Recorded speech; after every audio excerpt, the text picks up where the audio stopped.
तो कहानी की शुरुआत में हमें एक जुविन टेंसाई नाम के कंपटीशन के बारे में बताया जाता है, जो हर 12 साल में एक वीरान बंजर शहर में आयोजित किया जाता है। और उसमें पार्टिसिपेट करने वाले वॉरियर्स बहुत ज़्यादा स्किल्ड हुआ करते हैं, और स्किल के साथ साथ उनके पास 12 जोडियक में से किसी एक एनिमल की पावर भी होती है। और जुविन टेंसाई कंपटीशन का विजेता अपनी किसी भी एक इच्छा को पूरी कर सकता है। और इस कंपटीशन को दोबारा एक वीरान शहर में शुरू किया जा रहा होता है, जहां पर नए 12 वॉरियर्स इकट्ठा हुए होते हैं, और उनमें से एक वॉरियर वहां पर मारा जाता है, जिसका नाम उतुरा तात्सुमी होता है, जिसे उसी के भाई एनी तात्सुमी ने मार दिया होता है, जो इस कंपटीशन का एक हिस्सा होता है। और इसके कुछ समय बाद उस कंपटीशन का रेफरी वहां पर आता है, जो उन सभी को उस कंपटीशन के रूल्स के बारे में बताता है, और उन्हें उनके सामने टेबल पर रखे हुए ब्लैक जैम को खाने को कहता है, जो बहुत ज़्यादा जहरीले होते हैं, और उसको खाने के 12 घंटे के अंदर ही उस व्यक्ति की मौत हो जाएगी। जिसके बाद रेफरी उन सभी से कहता है कि इस 12 घंटे के दौरान उन सभी को दूसरे प्रतियोगियों को मारकर उनकी बॉडी के अंदर से उस ब्लैक जेम को निकालना होगा, और जो भी उन सभी ब्लैक जेम्स को कलेक्ट करने में कामयाब हो जाएगा, उसे इस कंपटीशन का विजेता घोषित कर दिया जाएगा। और इस कंपटीशन में पिछले जुविन टाइसन कंपटीशन के विनर की बेटी भी भाग ले रही होती है, जिसके पास जंगली सुअर के जोडियक की पावर होती है। लेकिन असल में इस कंपटीशन के लिए नीना की बहन को सिलेक्ट किया गया था, लेकिन नीना को यह बात बिल्कुल भी अच्छी नहीं लगी थी, इसलिए उसने अपनी बहन को मर्डर करना सिखाया। जिसके बाद उसकी बहन को मर्डर करने की बहुत बुरी लत लग गई, और उसने अपने क्लास के सभी स्टूडेंट और यहाँ तक कि अपने घर के कुछ मेंबर्स को भी मार दिया। जिसके बाद उसने खुद की भी जान ले ली। तभी हम दोबारा प्रेजेंट का सीन देखते हैं, जहाँ पर एक सारियो नाम की लड़की, जिसके पास मंकी की पावर होती है, वो सभी प्रतियोगियों को एक साथ मिलकर इस गेम को खेलने के लिए रिक्वेस्ट करती है, और विनर को सभी लोगों को जिंदा करने की विश मांगने को कहती है। जिस पर ज़्यादातर प्रतियोगी सारियो की इस बात से सहमत होते हैं, लेकिन तभी वो लोग जिस फ्लोर पर होते हैं वो फ्लोर टूट जाता है, और वो सभी नीचे गिर जाते हैं, जहां पर नीना का सामना रैबिट वॉरियर से होता है। जिस पर नीना रैबिट वॉरियर को जान से मारने का तरीका सोचने लगती है, लेकिन तभी नीना के पीछे से उस पर कोई हमला करता है और उसके सीने को चीर देता है, और हम देखते हैं कि वो एनी के भाई उतारा तात्सुमी की डेड बॉडी होती है। इसी दौरान हम सारियो को देखते हैं, जो काफ़ी मासूम दिखती है, लेकिन वो बहुत ही ज़्यादा स्किलफुल होती है, और उसका इस कंपटीशन में आने का एक ही मकसद होता है कि वो इस कंपटीशन को जीतकर दुनिया में शांति कायम करना चाहती थी। लेकिन बाकी प्रतियोगियों की पावर भी कुछ कम नहीं होती। तभी हम दात्सुकु को देखते हैं, जिसके पास डॉग जोडियक की पावर होती है, और उसे पहले ही पता चल गया था कि उस ब्लैक जैम में पॉइजन है, इसलिए उसने उसका एंटीडोट पहले ही अपनी बॉडी के अंदर बना लिया था, और अब वो सिर्फ समय बीतने का इंतजार कर रहा था, ताकि सभी प्रतियोगी मर जाए और वो इस कंपटीशन को जीत जाए। पर एक प्रतियोगी उसे ढूंढ लेता है, जिस पर दात्सुकु चौकन्ना हो जाता है, और उस प्रतियोगी का नाम नीमा तोड़ी होता है, जिसके पास चिकन वॉरियर की पावर होती है, जिसकी मदद से वो बर्ड से कम्युनिकेट कर सकती थी। और वो दात्सुकु को उसके साथ मिलकर काम करने के लिए ऑफर देती है, क्योंकि उसे पता होता है कि वो अकेले इस कंपटीशन को नहीं जीत सकती है, और उसने देखा था कि रैबिट वॉरियर इस कंपटीशन को जीतने के लिए ज़ॉम्बीज की एक फौज बना रहा है। इसलिए वो दात्सुकु से रैबिट वॉरियर को हराने के लिए उसकी मदद मांगती है, जिस पर दात्सुकु तैयार हो जाता है। इसी दौरान हम देखते हैं कि रैबिट वॉरियर अपने ज़ॉम्बीज के साथ बाकी प्रतियोगियों को ढूंढ रहा होता है, जिस पर दात्सुकु नीमा तोरी पर अटैक करके वहां से भागने की कोशिश करता है, लेकिन नीमा तोरी दात्सुकु पर पलटवार करके उसे जान से मार देती है। जिसके बाद हम नीमा टोरी का पास्ट का सीन देखते हैं, जहां पर उसके माता पिता उसे बहुत मारते पीटते थे, जिससे उसकी याददाश्त चली गई थी। और जांच के दौरान साइंटिस्टों को पता चला कि नीमा टोरी के पास बर्ड से कम्युनिकेट करने की पावर है, जिस पर एक सीक्रेट ऑर्गेनाइजेशन ने नीमा टोरी को जासूसी करने के लिए हायर कर लिया। और इस काम में नीमा टोरी को बहुत से लोगों को जान से मारना पड़ता था, क्योंकि वो किसी पर भरोसा नहीं कर सकती थी, और इन्हीं कारणों से वो अब किसी पर भरोसा नहीं करती थी। और दात्सुकु को मारने के बाद नीमा टोरी एक मॉल में छिप जाती है, जहां पर उसकी मुलाकात निजुमी से होती है, जो वॉरियर ऑफ रैट होता है और वो नीमाटोरी को उसकी टीम ज्वाइन करने को कहता है, जिस पर नीमाटोरी तैयार हो जाती है। जिसके बाद निज़ुमी नीमाटोरी को उसके हाइड आउट पर ले जाता है और इस दौरान नीमाटोरी मन में सोच रही होती है कि वो उस हाइड आउट पर पहुंचने के बाद निज़ुमी और उसके साथी को मार देगी। जिसके बाद उस हाइड आउट पर नीमाटोरी की मुलाकात सारियो से होती है, जिसकी अच्छाई को देखकर नीमाटोरी अपना मन बदल लेती है और वहां से चली जाती है। जिसके बाद नीमाटोरी की मुलाकात ऑक्स वॉरियर असुरा से होती है, जो इस कंपटीशन का सबसे पावरफुल वॉरियर होता है और उसने हॉर्स वॉरियर को भी मार दिया होता है। जिस पर नीमाटोरी वहां से बचकर निकलने का रास्ता ढूंढने लगती है, लेकिन इससे पहले वो कुछ कर पाती वो ऑक्स वॉरियर उसे जान से मार देता है। तभी हम सारियो और निज़ुमी को देखते हैं, जो अभी भी उस टनल के अंदर छुपे हुए होते हैं। जिसके बाद हमें सारियो का पास्ट दिखाया जाता है, जहां पर वो अपनी ट्रेनिंग कर रही होती है और उसने वहां पर मैटर को मैनिपुलेट करने की टेक्निक सीखी होती है और वो डिसाइड करती है कि वो अपनी पावर से दुनिया में शांति कायम करेगी। जिसके बाद वो अपनी पावर का इस्तेमाल करके बहुत सारी वॉर्स को ख़त्म करती है, लेकिन वो देखती है कि जैसे ही वो एक वॉर को ख़त्म करती है, एक नई वॉर स्टार्ट हो जाती है, जिससे सारियो को बहुत बुरा लगता है। लेकिन वो हार नहीं मानती और जोविन टेंसाई कंपटीशन को जीतकर दुनिया में शांति लाने का मन बना लेती है। लेकिन निज़ुमी का मानना था कि अगर उन्हें इस कंपटीशन को जीतना है तो उन्हें सभी प्रतियोगियों को जान से मारना होगा। जिसके बाद वो लोग उस हाइड आउट से बाहर निकलते हैं, लेकिन तभी उनकी मुलाकात रैबिट वॉरियर से होती है, जो उन्हें मारने आया होता है। जिस पर सारियो निज़ुमी से कहती है कि उन्हें रैबिट वॉरियर से लड़ने की कोई ज़रूरत नहीं है, क्योंकि वो रैबिट वॉरियर से बात करके इस लड़ाई को ख़त्म करना चाहती थी। क्योंकि शुरुआत में रैबिट वॉरियर को सारियो का आइडिया बहुत पसंद आया था। इसी दौरान हम काफ़ी सारे वीआईपीज़ को देखते हैं, जो जोविन टेंसाई कंपटीशन के ऑनर्स होते हैं और उन्हें इस कंपटीशन को देखकर काफ़ी मज़ा आ रहा होता है और उन्हें लगता है कि इस कंपटीशन को वॉरियर ऑफ गॉड जीतेगा, क्योंकि उसने इससे पहले 9th जोविन टेंसाई कंपटीशन को जीत रखा था। जिसके बाद हम गॉड वॉरियर के पास्ट को देखते हैं, जहां पर हमें पता चलता है कि इस कंपटीशन के लिए गॉड वॉरियर के पोते को चुना गया था, लेकिन वो अपने पोते को किसी मुसीबत में नहीं देखना चाहता था, इसलिए उसने खुद इस कंपटीशन में हिस्सा ले लिया। और शुरुआत में जब सभी प्रतियोगियों ने अपना ब्लैक जेम खाया था, तब गॉड वॉरियर ने अपने ब्लैक जेम को अपनी दाढ़ी में छुपा लिया था और अब वो उस ब्लैक जेम का इस्तेमाल करके बाकी वॉरियर को यकीन दिलाना चाह रहा होता है कि वो बिना किसी को मारे उनकी बॉडी से वो ब्लैक जेम निकाल सकता है।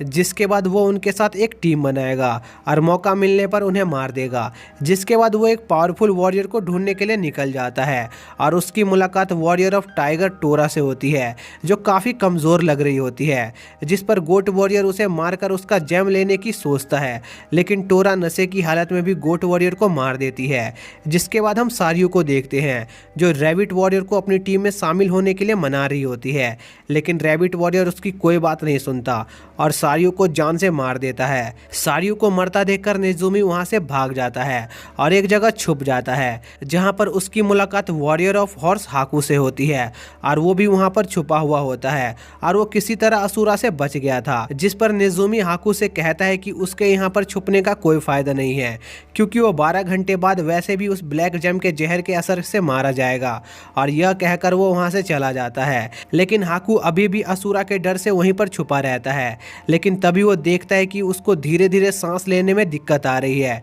क्योंकि रैबिट वॉरियर के जॉम्बीज ने उस पूरे इलाके में आग लगा दी थी। जिस पर हाकू वहां से निकलने की कोशिश करता है, लेकिन वो सही समय पर वहां से नहीं निकल पाता और जलने और दम घुटने के कारण मारा जाता है। जिसके बाद रैबिट वॉरियर के जॉम्बीज टोरा का पीछा करने लगते हैं, जिस पर वो उस जॉम्बी का हाथ काट देती है और नशे की हालत में वहां से जाने लगती है। तभी वहां पर असुरा भी आ जाता है, जो पलक झपकते ही उस जॉम्बी का दूसरा हाथ भी काट देता है। लेकिन हम देखते हैं कि रैबिट वॉरियर के पास उस जॉम्बी के बॉडी पार्ट को भी कंट्रोल करने की पावर होती है और वो उस जॉम्बी के हाथ को कंट्रोल करके असुरा और टोरा के गले को दबाने लग जाता है। और यह सब एनी दूर से देख रहा होता है और वो इस बात से खुश होता है कि उसका भाई मरने के बाद भी बाकी वॉरियर्स को इतनी दिक्कत दे रहा है। तभी हम एनी के पास्ट को देखते हैं, जहां पर एनी और उसका भाई दोनों चोर होते हैं और वो दोनों कुछ पैसे गरीबों में भी बांट दिया करते थे, लेकिन उन दोनों को किसी के मरने या जीने से कोई फर्क नहीं पड़ता था और वो ये सारे काम सिर्फ मजे के लिए किया करते थे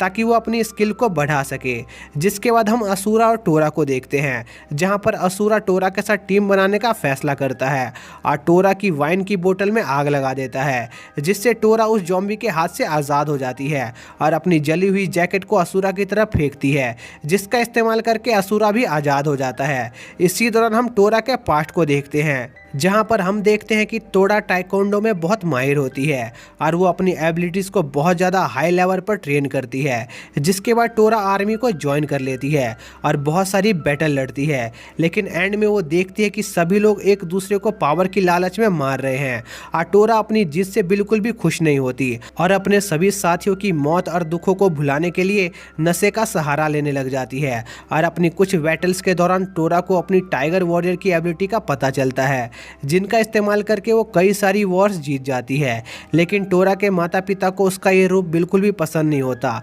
इसलिए वो उसे अपनी फैमिली से निकाल देते हैं, जिस पर टोरा और भी ज़्यादा दुखी हो जाती है और अपना सारा गुस्सा अपनी बैटल्स में उतारने लग जाती है, जिसमें वो अपने दुश्मनों को बहुत बुरी तरह मारने लगती है और अपनी इंसानियत को खो देती है। इसी दौरान हम एनी को देखते हैं, जो मौका देखकर रैबिट वॉरियर पर अटैक करके उसे मारने की कोशिश करता है, पर रैबिट वॉरियर एनी को ढूंढ लेता है और उसे 2 टुकड़ों में काटकर मार देता है। जिसके बाद एनी के टुकड़े असुरा और टोरा के सामने गिरते हैं और अब उन्हें एनी और उसके भाई दोनों से एक साथ लड़ना पड़ रहा था, जिस पर असुरा टोरा को उन्हें हराने में उसका साथ देने को कहता है। जिसके बाद टोरा एनी से उसका आइस टैंक चुरा लेती है और उसको डिस्ट्रॉय करके एनी और उसके भाई की बॉडी को जमा देती है। और अब जब रैबिट वॉरियर के सारे ज़ॉम्बीज़ खत्म हो चुके होते हैं तो रैबिट वॉरियर को खुद उनसे लड़ने के लिए सामने आना पड़ता है, लेकिन टोरा और असुरा पलक झपकते ही रैबिट वॉरियर के कई टुकड़े कर देते हैं। और अब जब रैबिट वॉरियर मारा जा चुका है तो टोरा असुरा के साथ अपनी डील को तोड़ देती है और असुरा के साथ फाइट करने के लिए तैयार हो जाती है। और यह पहली बार नहीं था जब इन दोनों ने साथ में मिलकर काम किया था। तभी हम टोरा के पास्ट का सीन देखते हैं, जहां पर बहुत सारे सोल्जर्स टोरा पर अटैक कर रहे होते हैं। तभी असुरा वहां आकर टोरा को बचा लेता है और असुरा को लगता है कि टोरा एक आम नागरिक है, इसलिए वो उसे हॉस्पिटल ले जाता है, जहां पर टोरा असुरा की पावर और रिजॉल्व देखकर काफ़ी इम्प्रेस होती है और उससे पूछती है कि आखिर उसे कैसे पता चलता है कि वो जो काम कर रहा है वो सही है। जिस पर असुरा कहता है कि उसे बस लगता है कि वो जो काम कर रहा है वो सही है, इसलिए वो अपने सभी कामों को बड़ी शिद्दत से करता है। और असुरा की ये बातें सुनकर टोरा काफ़ी मोटिवेट हो जाती है और अपने सभी कामों को पॉजिटिव वे में लेने लग जाती है और असुरा से दोबारा मिलना चाह रही होती है। इसी दौरान उसे जुबिन टेंसाई कॉम्पिटिशन के बारे में पता चलता है, जिसमें असुरा हिस्सा लेने वाला था, इसलिए टोरा अपनी फैमिली के पास वापस जाती है और उनसे उस कंपटीशन में हिस्सा लेने के लिए रिक्वेस्ट करती है, जिस पर उसके माता पिता तैयार हो जाते हैं। लेकिन जब वो उस कंपटीशन में जाती है तब वो देखती है कि असुरा ने उसे बिल्कुल भी नहीं पहचाना होता। जिसके बाद प्रेजेंट में टोरा और असुरा की लड़ाई शुरू होने वाली होती है। तभी टोरा देखती है कि रैबिट वॉरियर के कटे हुए बॉडी पार्ट असुरा को मारने के लिए उसकी तरफ बढ़ रहे हैं, जिस पर टोरा असुरा को बचाने के लिए उसकी तरफ बढ़ने लगती है, जिससे वो अटैक टोरा को लग जाता है और हम समझ पाते हैं कि रैबिट वॉरियर ने जानबूझकर खुद की बॉडी के कई टुकड़े होने दिए, जिससे वो उनका इस्तेमाल करके टोरा और असुरा को मार सके। लेकिन असुरा टोरा को वहाँ पर मरने देना नहीं चाहता था और वो टोरा को लेकर वहाँ से भाग जाता है और काफ़ी दूर एक पेड़ के नीचे छुप जाता है और टोरा से कहता है कि वो किसी भी हालत में उसे बचा कर ही रहेगा। लेकिन टोरा को पता होता है कि वो इतने गहरे जख्मों से नहीं बच पाएगी, इसलिए वो असुरा को उसे मार देने को कहती है, क्योंकि वो रैबिट वॉरियर की ज़ॉम्बी नहीं बनना चाहती थी। जिस पर असुरा उसकी आखिरी इच्छा को पूरा कर देता है। तभी वहाँ पर रैबिट वॉरियर आ जाता है, जिसने अपनी बॉडी को पूरी तरह ठीक कर लिया होता है,